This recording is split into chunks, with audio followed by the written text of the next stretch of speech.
Greetings, sports fans. ASMR Sports back in your business. Today we go back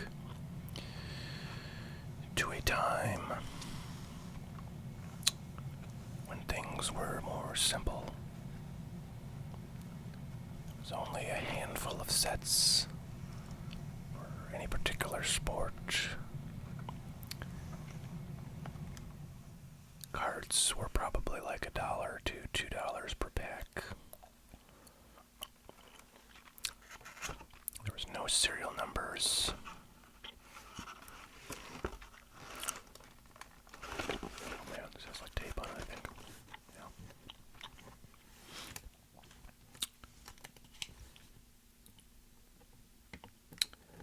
Yeah. And the rookies that you got in packs that you open actually had value.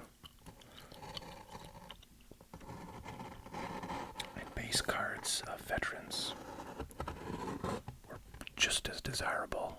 Well, maybe not just, but like 80% as rookies. Yes, folks, we're going back to 1991 to open some packs. If I can get this box popped out here. There we go. I don't know why I'm doing that because you can't even like see it, but there it is. There's something that's working on there. 1991 Upper Deck Basketball Inaugural Edition. The first year they made Upper Deck basketball cards. Can you believe it?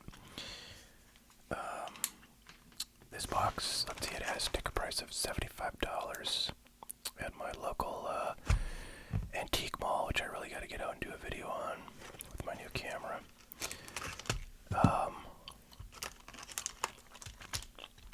I think though I bought this when there was like a 20% off or maybe 30% off sale, so I guess I paid something like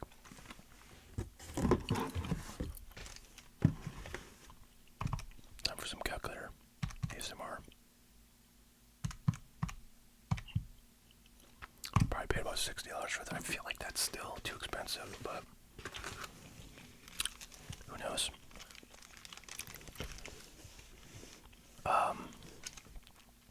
Yeah, so these boxes were very heavily printed, and I feel like until fairly recently, this stuff was in the kind of list of least desirable junk wax era crapola that at one point you could probably get for like $5 a box if you tried really hard, and maybe $15 to $20 a box if you tried it all. But now, I don't know, that list of products, at least the list of products where you can still get for $5 if you try or $20 if you don't try, is actually getting shorter and shorter and shorter. It's kind of crazy because things like 1990 Topps baseball cards, which used to be like the most worst, like crappiest set on earth in terms of market value and demand.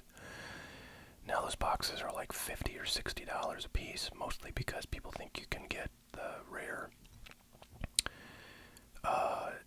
no name on front Frank Thomas rookie card out of those, which, like theoretically you can, but theoretically you can also buy scratch tickets at Walmart and win $1 million. So the fact that those have gone up in value is kind of insane to me, but they have in lots of other products like that. It's funny, 1990 Fleer football right now is going for like $40 a box because all of a sudden the hobby has decided that an insert set that is in those boxes called Pro Visions, which actually is a cool looking set. It's basically like, like painted images of like star players, like, flying into the moon or, doing other weird stuff. But they do look pretty cool. And, again, that product is about as overprinted as it gets. And for many years, you could get those boxes for $5 relatively easily. Unfortunately, I didn't get any because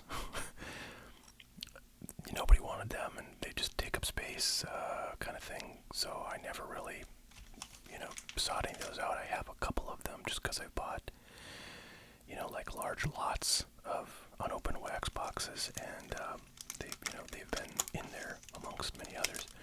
I have a few for that, but I've never gone out and sort of found that stuff with the express intent of, holding it for future appreciation. So I'm on the outs on that one, but I don't know, maybe this stuff is now following suit because $75 is kind of nuts, and the guy that I bought these from generally does, keep stuff at about, eBay average sale price. So, yeah, it's crazy.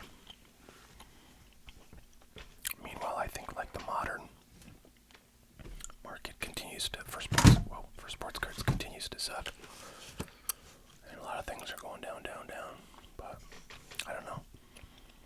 Vintage stuff, if you picked it up, certainly, years ago, is doing very well. If you picked it up at the height of the pandemic boom, not so well. I did a little bit of both. Alright, Rich King is our rookie. Of course, he's got his little draft day 1990s suit on. We got some all-star cards. Brad Daugherty. Tom Chambers. Everybody's least favorite player from this era, Bill Laimbeer. Got a Jason Williams. Mike Brown. Pooh Richardson. You may ask yourself, like, why is the 89 Upper Deck baseball set, which is the inaugural baseball set, worth so much more than the inaugural basketball Upper Deck set or the inaugural football Upper Deck set? And I think the answer generally just is that they printed a lot more of the basketball and football because they came out, either a year or 2 years after the baseball set, depending on if you're talking about basketball or football. It's the same reason why 1990 Upper Deck baseball cards are worth, a tiny fraction of the 89. It's just like they, over like a 1 year period, they basically jacked the production so frickin' much that there's just a ton more out of the 1990, even though there's a ton of 89 Upper Deck. So that's the primary reason, but the 89 Upper Deck baseball set does have the Ken Griffey Jr. rookie, which is an iconic, rookie card of a player that, of course, is a Hall of Famer and many people really loved and still love to this day. So those are the two reasons, but the first one is kind of the primary, I feel. Alright, we got our first kind of Hall of Famer base card. Hakeem Olajuwon, very nice. Kevin Willis. Kiki Vandeweghe. Brian Shaw. And Adrian Caldwell. So folks, we are looking for, basically we're looking for Olajuwon and sort of similar superstars like Larry Bird, Magic Johnson, Patrick Ewing, but of course Jordan is the king of everything from this era, and that is what we really want. So here's the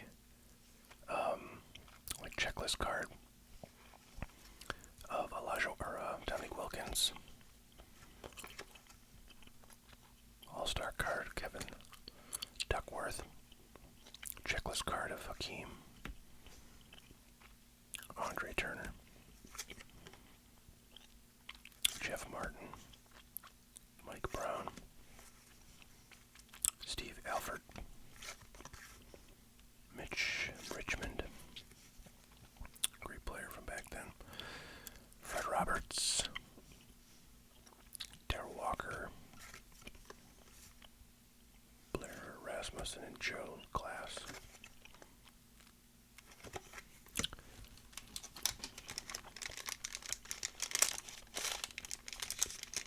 So before this year of 1991, whopping one brand of basketball cards, namely Fleer. Then in 1991, with the hobby exploding in popularity and card manufacturers, coming out of nowhere, there was all of a sudden, Topps basketball. Was Topps basketball? I feel like Topps basketball started in '92, but I'm pretty sure there was Stadium Club basketball was in '91.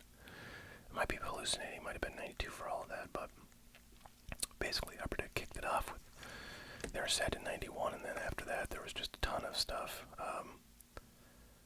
Actually, I take it back. There was 2 basketball sets as of 1989. It was Fleer, which had been around since '86, and then Hoops came along in '89. So it was those 2 in '89, and then in '90 you got Skybox, and then in '91 kind of the floodgates opened and Topps got in the game. I think Upper Deck got in the game, and after that, and they all started producing like multiple sets, not just their kind of flagship sets. And now we have 300 sets a year.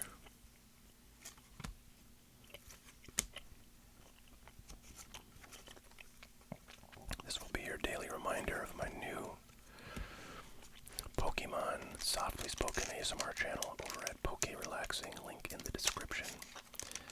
Check that out.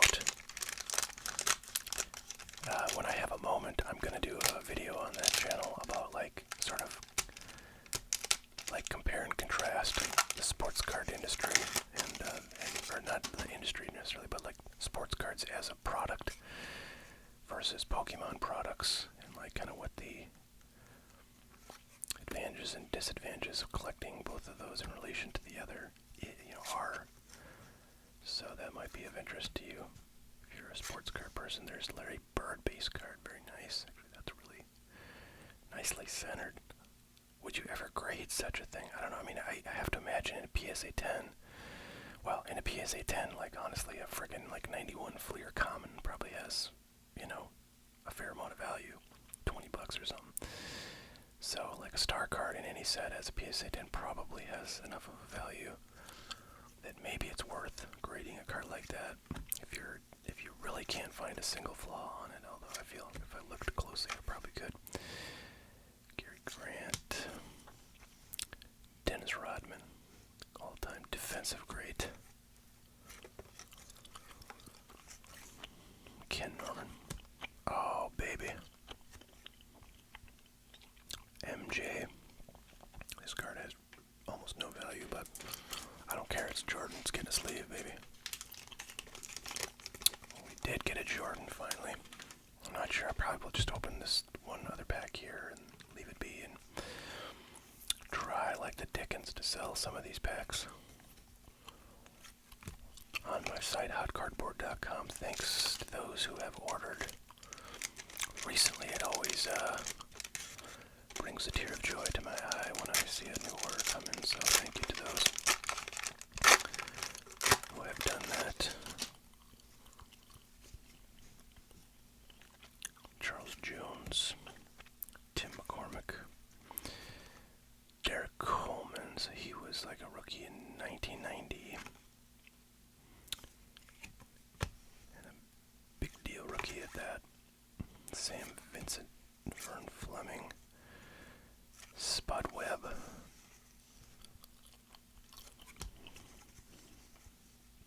Delaney Rudd, Cedric Sabalos. Is that, I think, Kevin Johnson, giving him the chest bump there.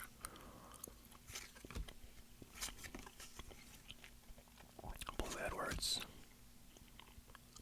Did we get? Yeah, I think we already got the Dominique checklist. John Turner rookie. And a double rookie. I mean, I don't know who either of these guys are. And they're not going to tell me. But I presume they're the 2 guys on this list who play for the Hawks, so it's probably Steve Smith and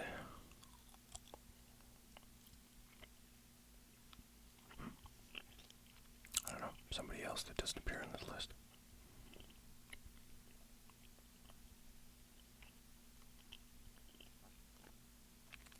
Oh, wait a minute. It's Stacey Augmon, sorry. Steve Smith is with the Heat. Stacey Augmon is with the Hawks. But I don't see another. Oh, there it is. Rodney Monroe. So those are the two guys. Augmon and Monroe are the two guys on there. So. Alright, well, I'm going to quick pull out and sleeve probably any of the Hall of Famers. Since I do like to kind of segregate the Hall of Famers from the commons with stuff like this, and honestly, I'll probably just throw the commons away. I'm guessing Tom Chambers is in the Hall of Fame, but I might be wrong about that. Dennis Rodman probably is. I'm not entirely sure who's in the Hall of Fame for like basketball or football, but Joe Dumars might be. I feel like the football, at least, is very permissive when it comes to the Hall of Fame. There's a lot of guys in there. They're not like household names by any stretch.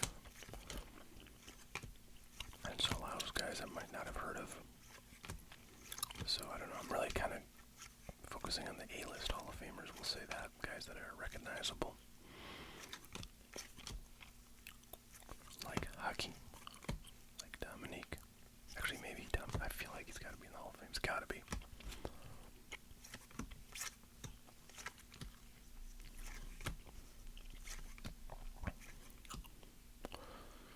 I feel like Dominique was like, this is just my sort of like impression, but I might be totally wrong, but I feel like he was always like second in scoring to Jordan each year, like in points per game. Which, you know, if you do that a few years in a row, it's like hard to argue you're not a amazeballs player. But I also think he got a lot of attention because he was like a very showy, flashy, slam dunker type player. I think he competed in several slam dunk contests. I don't know if he won any one of those. I'm guessing maybe he won at least one.